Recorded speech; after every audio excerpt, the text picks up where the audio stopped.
TIG welding. Okay. Now you can find many fabricated units, like in case of, you can see the stresses and some bridges and aircraft and ship body building and some of the temporary house construction by using the sheet metals. All these will be a fabrication process. And now the fabrication process will be considered as a secondary manufacturing process, because already the manufacture by means of primary manufacturing process like extrusion, rolling, all these processes, we are going to get the metal parts. These metal parts will be joined together suitably to the requirement of design to form the structure. Okay, and these joining or the assembly of these parts may be, sometimes we want the permanently I want to construct the house or construct the trusses, just like your gate frames and all, you are going to make the permanent joint. And sometimes I want to make the nut and bolt system, just like your cooker in the kitchen, which will be bolted by means of a handle.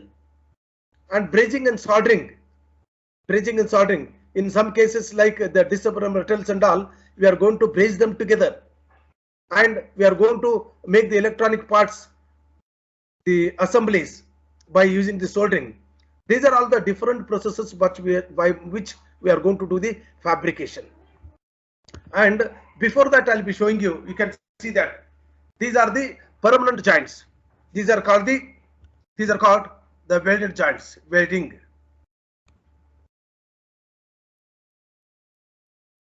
These are called the welded joints. Okay, and these are permanent joints. See, at all these particular, this particular component has been taken from the extrusion of the mild steel.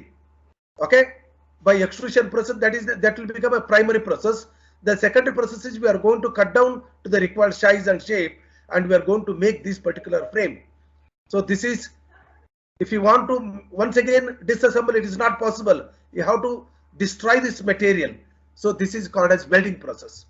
The welding process is joining the two metals together by means of arc welding, and it will form a permanent joint. Okay, it will form a permanent joint. Now if you want to see, you can see this another one, the temporary joint. The temporary joint is one which will be assembled together. The two components will be assembled together by means of nut and bolts and washers. These are the temporary joints. Okay, and these temporary joints can be assembled and disassembled many times. The main frame components will not be disturbed at all. Even the assembly joint will not be disturbed, or the thing which you are going to use for the assembly, the nut and bolts. Okay, many times we can assemble them and disassemble them to our requirement. That will become a temporary joint. And another one, semi-permanent joint. The semi-permanent joint is what? By using the riveting, you can see the series of rivets have been made. So in the ship construction, the semi-permanent joints will be used. Okay, semi-permanent joints, you can see this. These are the rivets, and this is the top cap, and this is the bottom one. The two sheet metals will be held together, and we are going to hit on this. We are going to hammer it so that it will take this required shape. Why this is called as semi-permanent joint? In case of welding, if you want to disassemble, we have to destroy the assembled parts.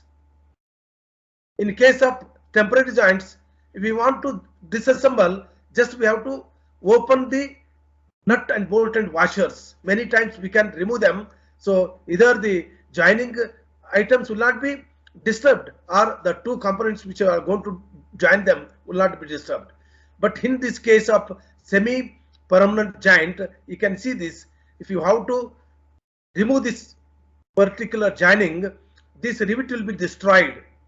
The rivet head will be sheared out, so that this rivet will be taken out. This rivet which you have removed cannot be reused. Once again, it will be destroyed. The metal component will be retained its structure as it is, so that it is called as a semi-permanent joint. Okay, semi-permanent joint. Now The particular fabrication process or method is depend on three important factors. What kind of fabrication we are going to do, the type of assembly, what type of assembly you required, whether you require a permanent assembly or you want a semi-permanent assembly or you want the temporary assembly. Just now I shown a permanent assembly is one. If you want to remove the assemblies, it has to be destroyed, the welding joint. For example is the welding joint, and if you want to remove this welding, you have to destroy the metal. That is called as a permanent joint. The semi-permanent joint is one. Semi, that means riveted joints will be the example.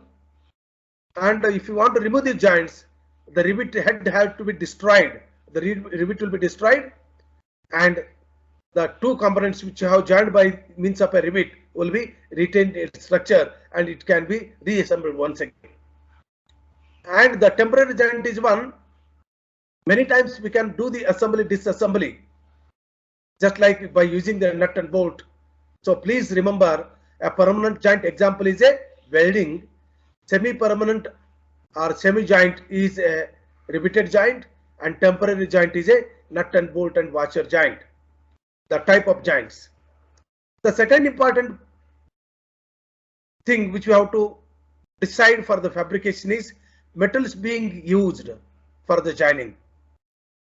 For example, I want to join the non-metals. For example, I want to join the one metal with the rubber or one metal with the plastic. I cannot do the welding. I have to use the nut and bolt only, like that. The metal being used, it may be steel or it may be cast iron, it may be aluminum or some other similar or dissimilar materials. Most probably, when you are going for the welding, a steel to steel, if you want to do the joining permanent, you can do the welding. Cast iron to cast iron, you have to do the welding, cast iron, by using the cast iron electrodes. If you want to join the two aluminum sheets or aluminum components, you have to go for the nut and bolt, or you have to go for the riveting. Okay, these are the different cases. And sometimes you are going to do the assembly of dissimilar metals. That means a steel to cast iron, a cast iron to aluminum, a steel to aluminum. So here we cannot go for the joining of the two dissimilar metals by means of a welding. Here in these cases we have to go for the riveting or a temporary joint, that is a nut and bolt. So this is the second case which will be taken into account while you are going for the fabrication. And when you require the types of services, the type of services are very, very important. And whenever you are going to do these components will be subjected to some kind of forces, the loads it will be acting on. For example, you are going to do a boiler construction. The boiler construction you are going to do, it should be totally leak proof and it has to bear a very maximum pressure. So the boiler will be constructed out of riveted joints.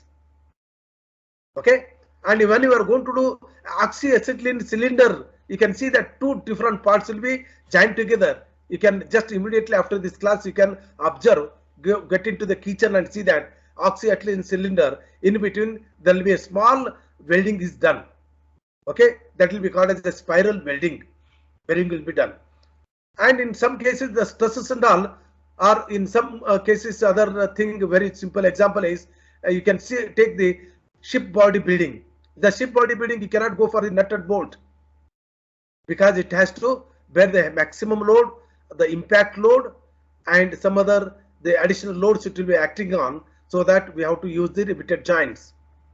So like that, depend on the type of loading and the temperature to which this particular component will be subjected to, and the pressure acting on it, and the operating conditions, and whether it is a wet condition or dry condition, hot condition, the pressure acting, the type of load acting, the uniform load is acting, impact load is acting, okay, and the fluctuating load is acting. So based on all these, the three important factors, please remember: the type of assembly, the metals used, and the type of service which you are going to offer. These are the three important things which will be deciding the type of fabrication. So explain the different parameters which are essentially to be taken into account to consider for the fabrication. So these are the three important factors we have to consider. So already I have shown some of the things